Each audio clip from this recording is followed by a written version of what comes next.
I'm Megha Sharma. You're watching NewsX World, and this is a special telecast of Focal Length that I'm bringing you live from Geneva. I am here at the 151st Assembly of the Inter-Parliamentary Union, and joining me is a Member of Parliament from Denmark. I have with me Soren Sondergaard. Mr. Sondergaard, thank you very much for speaking to me on NewsX World. I want to understand from you, you have experienced the IPU and you have been participating in it for the last several years. How has your experience been? In the last decades, there have been a change in the IPU. Many years ago, it was very much, not very focused, the discussions. But after there was a decision to try to link up to the United Nations and more being, you can say, a parliamentarian wing of United Nations, the things have been more focused and in a positive development. Okay. Talking about the agenda, the theme of IPU this year, it has been about humanitarian rights, humanitarian aid, upholding humanitarian norms amidst the crises and conflicts that we are living in. How does it resonate with you and your country? I think that one of the biggest problems we have is in fact not all the wars and the conflicts, because we have had that always. Okay, we have more now, and that's very tragic. But the big problem is the way we relate to the wars and the conflicts. And what we see is that the system which have been built in order to take care of the conflicts, to make rules around the conflicts and things like that, is now attacked very heavily. We have seen that very clearly in two cases, also in a lot of other cases, but I will mention two cases. One of them is the Russian attack on Ukraine. You attack another country, it's not your country, it's a neighbor country. Okay, you can have disagreements, perhaps I don't take a stand on that, but you do not have the right to attack another country. You don't have the right to occupy another country. And then there has been a lot of war crimes committed, which is totally unacceptable. And the other example, of course, I will mention is Palestine, Gaza, where we have seen the Israeli attacking the civil population in a way which is totally out of all norms which exist. I mean, you are not allowed to use hunger as a weapon. You are not allowed to bomb civilians, bomb schools, whatever. And then we have built some juridical systems in the world to take care of this. We have the ECJ, which is an FN organ, which was built together with the United Nations. And we have the ECC, the International Criminal Court. And what have we seen? They have said, we want to investigate Netanyahu for the crimes in Gaza. We want to investigate Putin for the crimes in Ukraine. And the Americans, what have they done? They have blocked for the emails of ICC. Yeah. They have blocked for the bank account. They have said that if they come to the United States, they will be arrested. It's a direct attack on the international world order we have tried to build. And that is, in my opinion, very, very worrying. Yeah, how do you see NATO's role in resolving this conflict between Ukraine and Russia? I just a month ago, there were a number of these violations in the airspace by Russian drones, and a number of countries have protested, responded to it. But NATO has been at this point of time playing it, more subtly, I think, trying to avoid a direct conflict, an all-out war against Russia. How do you see this playing out? We can discuss the role of NATO a lot, but I will say nobody should be interested to have a direct confrontation with Russia and NATO.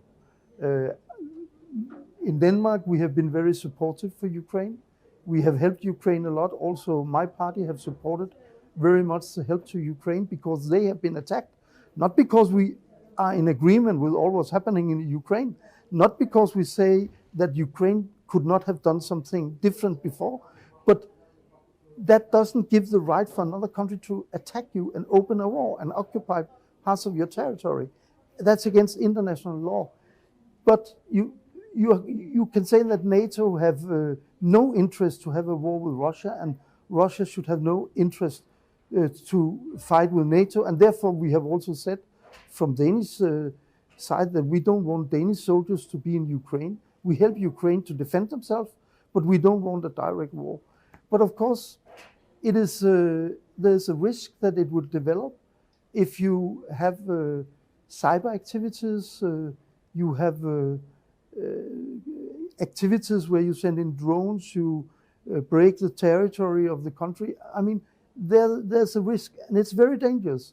And if then the international mechanism we have, if they are weakened, then it's very worrying. And that also goes to, you know, and that's one thing I have raised here at the conference, the fact that US President Trump directly have warned that he wants to take over Greenland. Greenland, and do not exclude that he would do it with military means. Yeah. Like Putin does with Ukraine, he threatened to do with Greenland. And of course, he has all kind of good excuses for wanting that, but it's totally illegal. Greenland is a part of Denmark, a Danish territory, autonomous part of Denmark. And we have the position that the ones who should decide the status of Greenland should be the Greenlandic.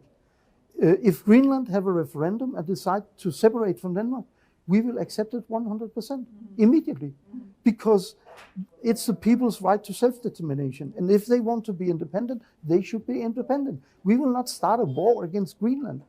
But independent is not to being occupied by the United States. So we are in a situation where big powers, you know, playing with their muscles, using military means instead of using the international mechanism to settle conflicts. And that is, as I said, very, very, very, very dangerous.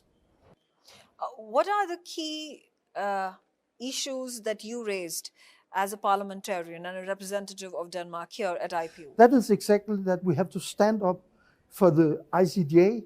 We have to stand up for the ICC. We have to defend the international, the respect for international law. We have to respect the conventions, which goes against the war criminality. We have to defend the children and the conventions defending children. We have to defend the international norms. So that was one thing. And the other thing I raised was, as I said, the question about Greenland, saying this in the modern world, what a world will we have if big powers just can threaten neighbors and other areas by being taken by force? What kind of world do we have? This is very bad, and no one have interest in it.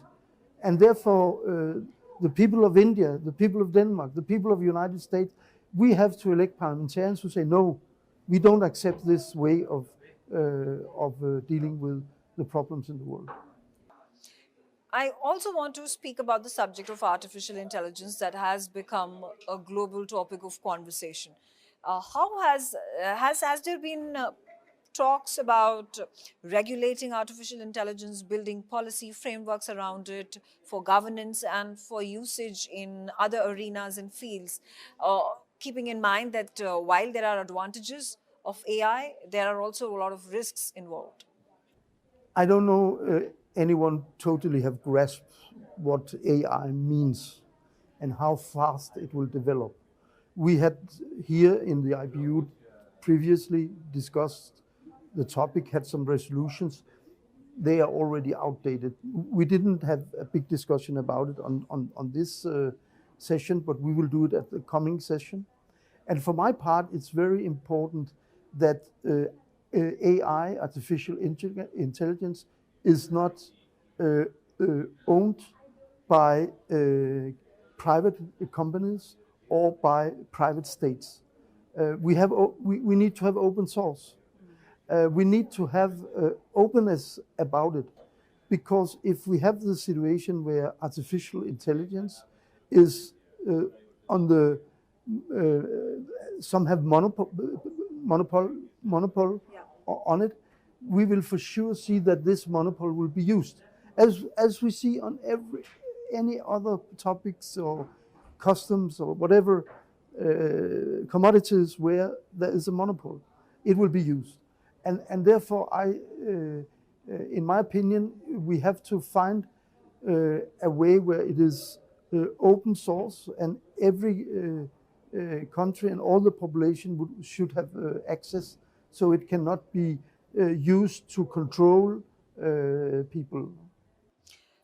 I also want to take this opportunity to speak to you about India-Denmark relations, which are very warm. There has been a lot of concrete work that has been done, whether we talk about, the Green Initiative that was launched back in 2020. Indian Prime Minister Narendra Modi had visited Denmark. This was in 2022 during the Indo-Nordic summit that had taken place over there. There is EFTA that has been signed already. European Union wants to sign a free trade agreement with India, and hopefully that will happen soon. Denmark holds the presidency of the European Union Council at this point of time. How do you see the potential of India-Denmark trade relations and diplomatic ties going henceforth? I see that there should or could only be good relations, because for many years also Denmark have worked with India. India have been a non-aligned countries, and I think that the possibilities to develop trade, especially as you said inside the green technology, is very important. Denmark is, to be honest, Denmark is very fortunate. I mean, we are a little country, very homogeneous. Everybody in Denmark speaks the same language, Danish. We are very well educated. We are very rich. Therefore, it's easy for us, for example, to make big initiatives in green energy. We have a target that already in 2030 we should cut the emissions with 70% from the basic level. So we are in a fortunate situation, but we also have to understand that this fortunate situation is not something we can have for ourselves. We see it in Greenland. We see the risk that the Gulf Stream will stop because of global warming.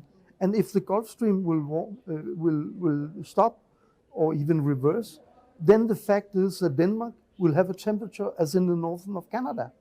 So we have an interest that also other countries have the possibility, even if their point of departure is not as good as ours, that they can fight global warming and climate change. And therefore it's an obligation for us, I think, that we should work, for example, with India and all other countries in order to develop green technology. And of course, India is a very big country. You have a lot of skilled people, you have a lot of educated people, so it could be, if such a cooperation can be for benefit for all. Absolutely. On a lighter note, I want to know that there is a community, Indian community, that resides and works in Denmark. I don't know if you have ever visited Indian restaurants or tried Indian food. Which is your favorite Indian food? Spicy. It should be spicy. Either curry or more chili spicy. But chicken and curry, steam hot, I think the name is very good, and then good rice. So yes, and of course we have. Personally, I'm very happy that we have Indian community in Denmark because we are not an island and should not be an island. And I also have to say that I'm a little bit worried about some of the tendencies we have had in Denmark for many years, where you can say a certain kind of xenophobia, people being aggressive against other countries, especially or people from other countries, especially if they're coming from outside Europe, if they're coming from the Middle East, or if they're coming from Asia. You know, some people in Denmark see them as a problem. And of course, there's people from outside Denmark making criminality in Denmark, but there's also a lot of Danish people making criminality. So I think we have a problem there we have to discuss, because I don't want to have a little closed Denmark behind some big walls, only looking inside. We are living in a global world, and this global world have to survive, and we have to work together. Absolutely. And finally, you know, which is that one place that you would recommend to people who want to come and visit Denmark? It's nearly a phrase, but you should go to Tivoli in Copenhagen. Okay. H.C. Andersen, the famous storyteller, especially often his stories is for children. You can read them for your children, and your children can get a lot from them, but at the same time they have a deeper meaning. For example, about how bad conditions give you a bad start in life, and how we should be more open to other people. Many of his stories is very good. So this fairy tales I can recommend, and you can feel a little bit about it by going in Tivoli, which is an amusement park, which is very nice. Not as Disneyland, but still very nice.